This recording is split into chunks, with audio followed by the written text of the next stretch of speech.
Welcome to the Software People Stories. I'm Shiv. I'm Chitra. And I'm Gayatri. We bring you interesting, untold stories of people associated with the creation or consumption of software-based solutions. You'll hear stories of what worked and sometimes what didn't. You will also hear very personal experiences and insights that would trigger your thoughts and inspire you to do even greater things.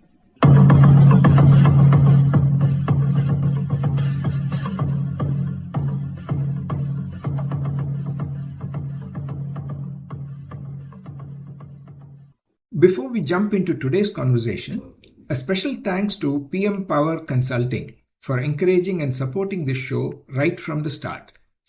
With over 1,000 person years of collective experience, PM Power has helped many organizations, teams, and individuals chart out their own journeys of excellence and make progress. Thank you, PM Power. Now, let's move to today's episode. In the previous episode, you would have heard how Rachana started her career with HP and a long career in EMC, and how she managed multiple challenges, including change through a merger. And you will also hear in this episode about how she manages to balance various stress level with delivery pressures, and very, very cool way to manage the for budding managers, the tips and techniques she shares. She also gives a clear way in which how you can, Gen Zs can channelize their reusability, validation, and clean code principle while they being digital native. I am so happy to have Rachana talk about living a life that you are very, very excited about. Are there any other pivotal stories that you can share? I'm loving the story about your change and not and taking the right decisions at the right times. Oh, okay. I mean, I think maybe I will share. I don't know if I can call it pivotal, but this is something that has been a good learning for me, Gayatri. So we have this, an annual survey. I think in most organizations they have this survey. So we call it by different names. So these are the surveys that happen in order to, at every manager level, at every director level, at every org business unit level, and finally at the organization level, you kind of get scored on the engagement levels, employee engagement levels, and the people leader engagement levels. So there will be a bunch of questions around probably around how the people leader is doing, how the team is engaged, a lot of culture-based questions, a lot of leadership-based questions, overall organization, how you're doing, and things like that. It used to happen in my previous organization and even in my current organization. So at one point of time, what happened was the team was into a project. We were into a project which was extremely demanding, and that required us to stretch for long hours. At one point of time, we had like crazy number of bugs and everyone was feeling burnt out, and there was just enormous pressure, and it was a spiral. It was like spiraling kind of stress.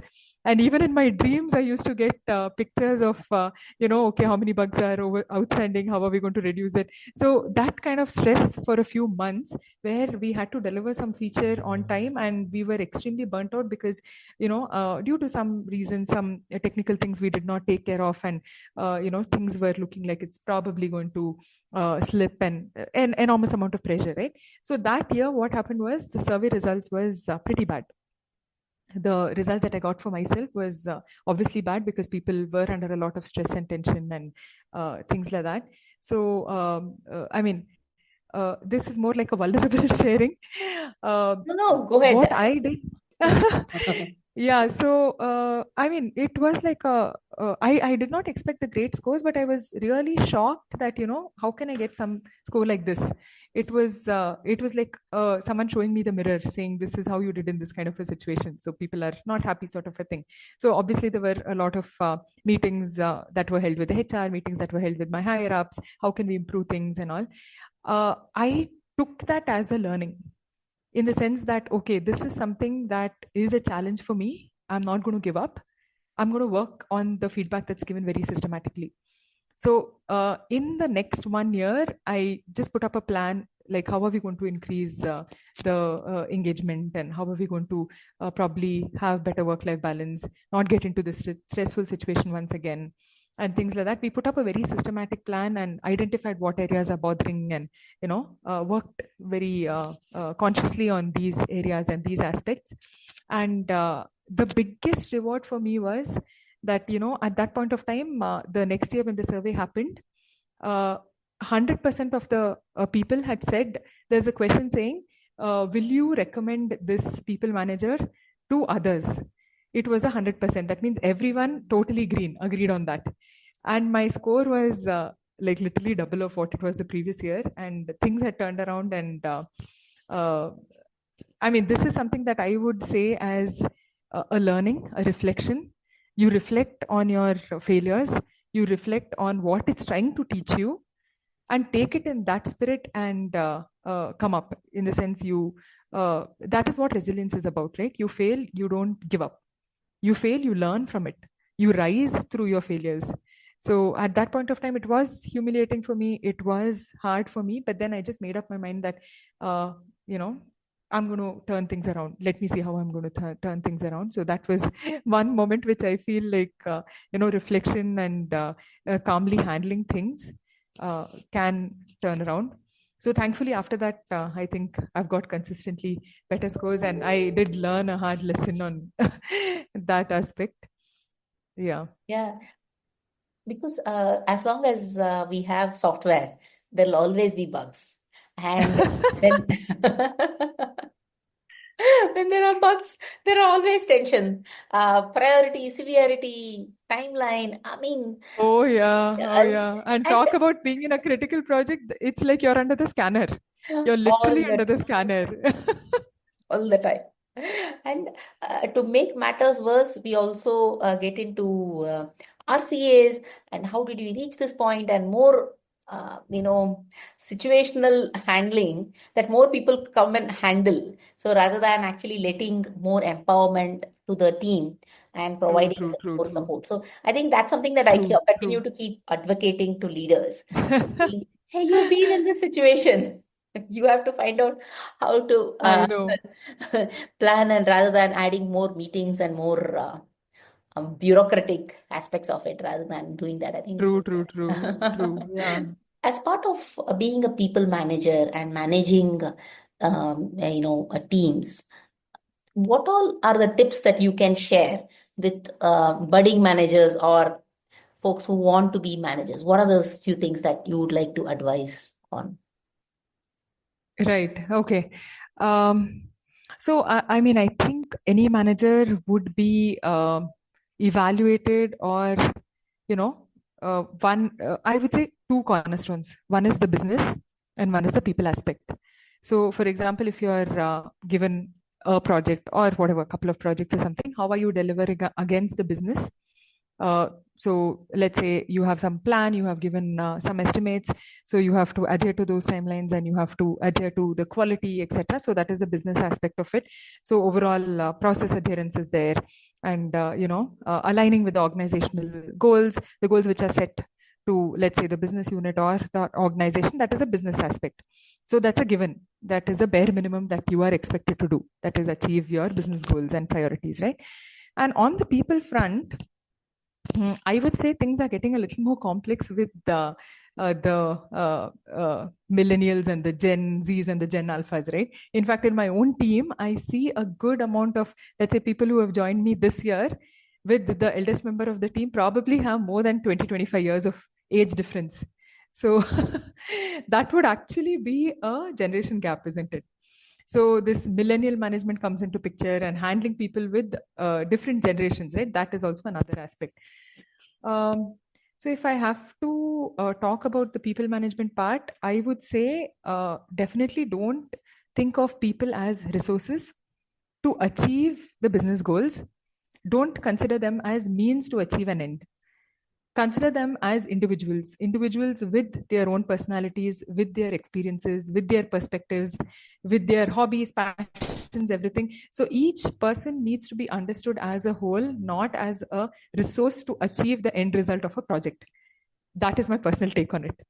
And I feel that once your connect is built, right, things go very smooth. I am a person who would like to understand the other person who's working with me, talk to them not just about business, talk to them in general, what's going on. I mean, there's a famous saying, right? When in doubt, be kind. You don't know what the other person is going through. I think that mantra will hold good, and that's timeless. So, yeah, empathizing with your people, understanding them as individuals, as people who have their own personalities, come from different belief systems, come from different backgrounds. So try to understand them, and that is one thing. So building that rapport kind of a thing, right?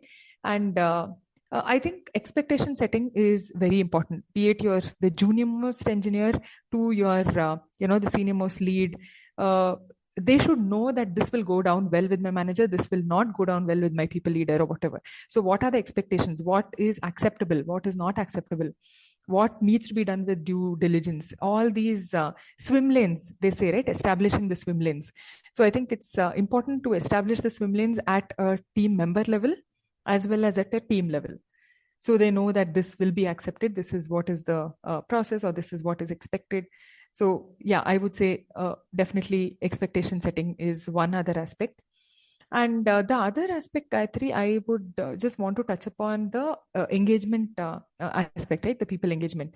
So, for example, I mean, it could be simple things. You don't have to do something out of the world. It could be just Friday evening coffee chats with your team. It need not be any project discussion. As it is Monday to Thursday, most of the days, or even Fridays, go in project meetings and scrums and retrospectives and whatever, right? Planning meetings and everything. So I think some time to set aside for unwinding. Just keep it open. Don't have to have any agenda. Don't have to have any topic. Some kind of connect, or even, for example, in my team, people take initiative. The youngsters and all take initiatives and play some kind of games, and just to keep it a little lighthearted and enhance the bonding. So I would say the engagement aspect of it, and more than anything, I think that also helps in the mental health. Right. For example, during the COVID situation, I got a lot of feedback saying doing these kind of sessions, even if it is virtual, really helped. So, in fact, it was like these ideas and innovations came from within the team. So people said, why don't we do sessions? Someone is good at finance. Why don't we talk about shares? One day, someone is good at gardening. They actually took the camera to their garden and showed papayas and what they're growing in their backyard. And so it was like, these kind of things will also promote the mental well-being of employees, and know that, they are being cared for.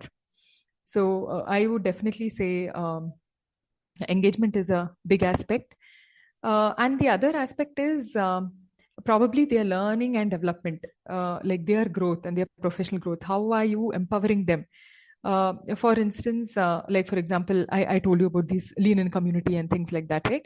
So if I get to know about some conference that's happening, or some industry event that's happening, I would encourage people, why don't you participate, or do you want to get into this? So pass on the word, and know that it's not limited. Our relation is not just limited to the project boundaries. It's not just limited to the business goals, but then we have your development in mind. We have your career in mind. We want you to probably, do some kind of innovation or participate in forums.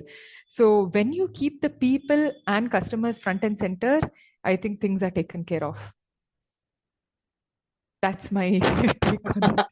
Very, very well put, Rachana. In fact, what you're saying is start with understanding them as a full person, understanding their anxiety, understanding what's going on, them. And then second is having that engagement through and through. It could be on a Friday, it could be on a Tuesday's charcha, whatever that is, right? I think creating that environment to talk, not just in a structural retros and a feedback part of it, but also True. informal ones. Perfect. Open, yeah, keep it open, yeah. Keeping it open, and then ensuring that the mental well-being is there. I also am very curious. You mentioned about Gen Zs, working with Gen Zs and working with the latest one. I mean, it's very different how you manage motivations as well as maturity, motivation. A lot of it is very different, right? Right. What we learned and how we were able to join in is very different from how it is. So how do you, what is a couple of things that you manage from that perspective? Okay, so I mean, we've been having joinees from 2020 batch, and very recently an intern got converted. It's from 2024 batch, right? So see, one big difference I feel is, like I mentioned, it they're very industry ready. They already have a LinkedIn profile. And at our times, we used to be like, okay, manager is someone to look up to. Manager is like whatever the manager says, we just have to get it done, kind of a thing, right? That's not true with the Gen Z, the millennials, right? That's not really true. So it's more like they are not looking at a command and control kind of a way, right? So that may not work with them, but probably they are excellent learners. They have very good grasping capabilities. They will learn technology in I mean, literally in days, right? And they're digital natives, so that makes a big difference. Their exposure levels are very good. Their learning and their grasp is very good. Probably we need to channelize their strengths and work on a few aspects, like, okay, how do you develop code using some of these frameworks, or how do you have checks and balances in place, validations in place, how do you have good quality in place. So these kind of things, they may need some fine tuning, but otherwise I think they are wonderful to have in your team. They bring new perspective, they bring in new energy. I feel they really revitalize the whole team. So they bring in a lot of energy and a lot of fresh ideas. So yeah, I mean, it's innovative, it's funny, but I have seen even their leave notes are so interesting. So I've even seen things like, I've had a panic attack, so I'm taking off. I'm like, oh, really? Okay, this is. So you can see innovation and newness in every aspect.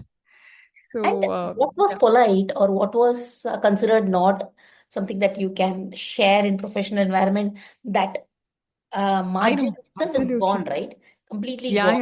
yeah, absolutely, And completely gone. Yeah, yeah, yeah, definitely. But they're very, you give them any new technology, you give them any new tool. I feel they're very open to using it. They're very open to experimenting.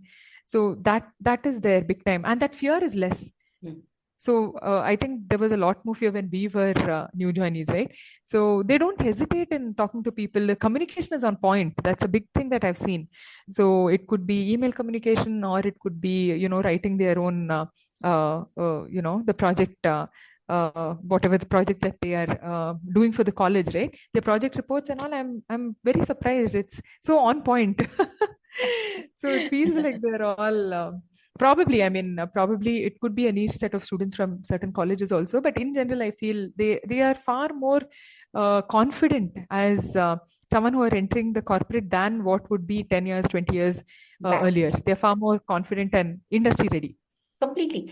I think the lots of the last 7, 8 years, there's a lot of work that the educational institutions are doing to ensure that the quicker ramp up is happening. Mm-hmm. When Mm-hmm. I joined the workforce, Rachana, I know it is a little earlier than you did. We spent Okay. 3 months in training.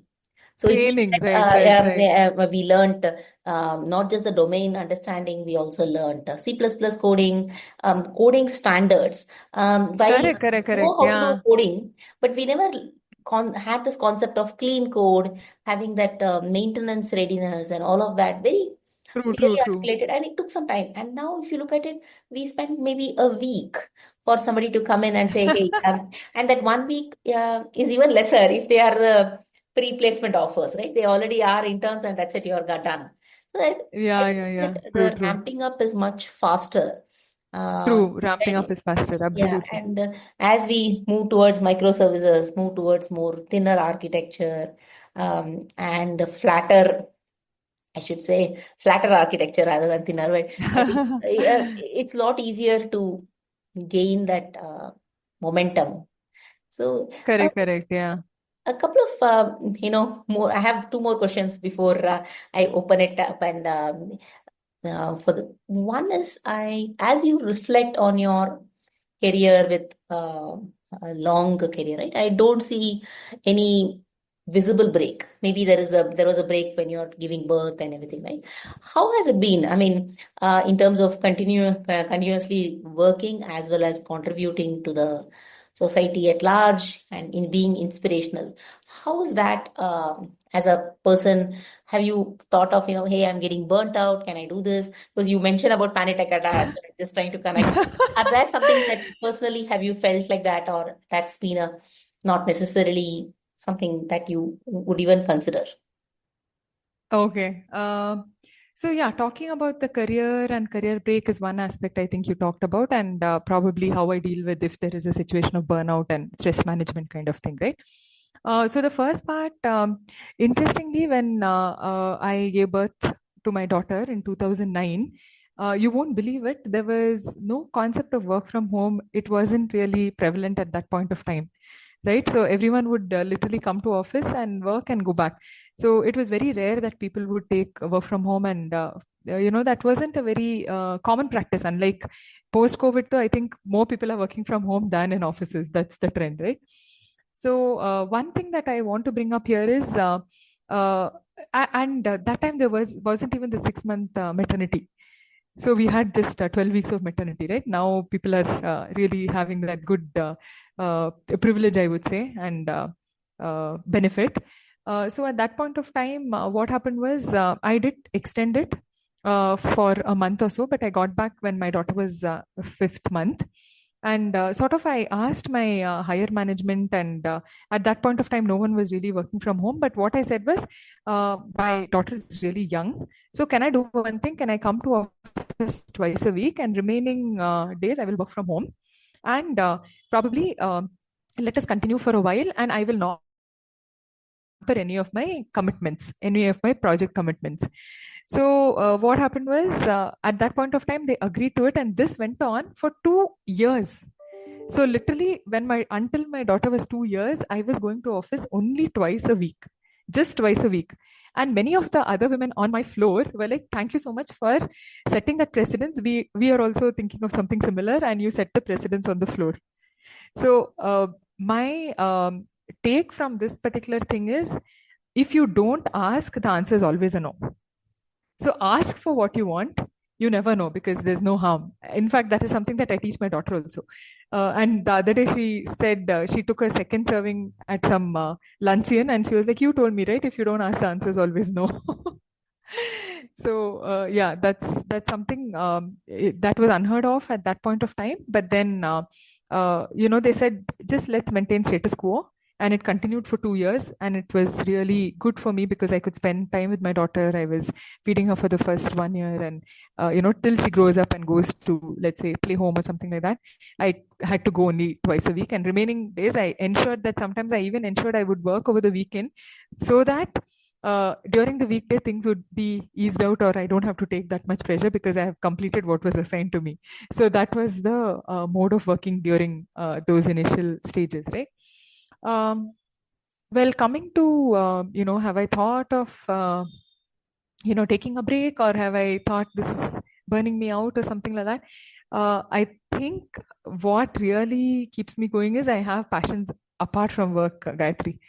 So I'm extremely passionate about art, craft, decor. In fact, I have a own page on Instagram which is dedicated to my artworks. I love experimenting with different forms of art. I mean, a lot of colleagues, a lot of friends of mine will have personalized, custom pieces of my artwork with them. So I strongly believe that apart from your professional thing, you should have some form of, it could be art, it could be any passion, music, dance, anything that you are passionate about. And at that moment, it keeps you in the moment. It is like a meditation. Like, to give a small example, during COVID, it was very overwhelming because every time I used to keep getting calls saying, because also my dad is a doctor, right? So people would consult saying, "Can you pass on this report? What's happening?" It was like every time the phone rang, every time there was an SMS, it was almost like a panic. Oh my God, what happened? Oh my God, what happened? So there was stress from the family front, from the team front. Someone or the other wasn't keeping well. They were hospitalized and things like that. So at that point of time, I started a very intricate, it's called Patachitra. It's an art form from Orissa. And if you see the paintings, they're of gods and goddesses with a lot of intricate brushwork. And I used to do that at night, maybe half an hour, 1 hour. And I felt it was very meditative, and it kept me in the moment. At that moment, I didn't feel any anxiety because I was very concerned about the strokes and the perfection of the curves and everything. So it's a form of meditation. So I would highly encourage people. It could be anything. It could be, let's say, a sport, or practicing for a marathon, or hiking, trekking, something which is out of work, but which is something that you're passionate about, which you like to, hone. So I don't want to make it as a profession. So people are like, okay, we'll pay you. Why don't you do this? It's okay. Maybe I'll take custom orders once in a while, but that's I don't want it to be an obligation. I want it to be from my end. So I think my hobbies, my passions have definitely helped me keep the stress at bay, and that has helped me. It's kind of a form of meditation. I also like to work out. I try to have at least half an hour, 35 minutes of workout, anything at home. I don't have inclination to go to the gym or something, but I follow the cult, the app that's there. So some Zumba, dance, fitness, something. So I say something physical and something which is a creative pursuit will be good to keep you and your mental health and physical health on track. Wow, that's amazing, Rachana. I loved it. I also love the fact that you the I often talk to young women who are coming in terms of managing the different realms of your life, spiritual, physical, your friends, your family, and social, along with your work, financial part of it, right? Because more and more you do this, you are actually, there's no point in talking about work-life balance. You're actually, your life is in balance and you're continuously at peace as a person, right? So, any final thoughts that you want to share, Rachana, with our listeners? It's been fantastic. So, I just wanted to get you to share anything that you would like to tell our listeners apart from what we spoke about. Yeah, I mean, so Gayatri, I think it's been wonderful. I really didn't imagine my first podcast to be like this. It was just going in a flow. I think I was able to share very openly and in a vulnerable way. Thanks for bringing it out. Thank you so much for that opportunity. I mean, maybe a couple of last thoughts would be, live a life that you're excited about. So, in fact, I took 2 vacations recently, and the previous vacation that I took, I think was not available in October. I just mentioned, right? So we went to Meghalaya and we did a very kind of a moderate to hard trek, which was like 3,500 steps one way. And I told my friends, will I be able to do it? Because I don't even climb 4 stairs in my office, 4 flights of stairs. It was a very beautiful experience, and just coming back to the support system, right? So I could rely on the support system at home as well as rely on the support system that I had created in office. And I took this break with my friends, and that kind of that wanderlusty October with a couple of vacations just restarted or renewed the whole thing. So take that vacation, pursue that passion. Don't keep things for later. You never know. So live a life that you're excited about, and that will definitely, that'll rub on to your family, that'll rub on to people around you, your friend circle, your colleagues, etc. So that's something that I would leave the audience with. Live and let live, and live a life that you're excited about. Oh, lovely, lovely, lovely. I loved it, Rachana. Thank you so much for sharing. I think I appreciate the time that you have spent with us, and wish you all the very best for your next steps and future career. Thank you so much, Gayatri. It was amazing. Thank you so much for this opportunity. And it was wonderful talking to you and opening definitely up. more podcasts in future with you. Absolutely. Thank you. Thank you, Gayatri. Thank you.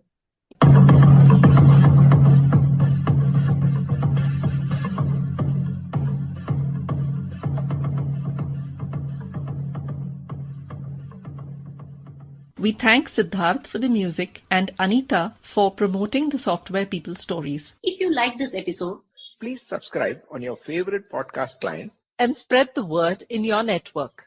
If you'd like to share your story, contact us at podcasts@pm-powerconsulting.com.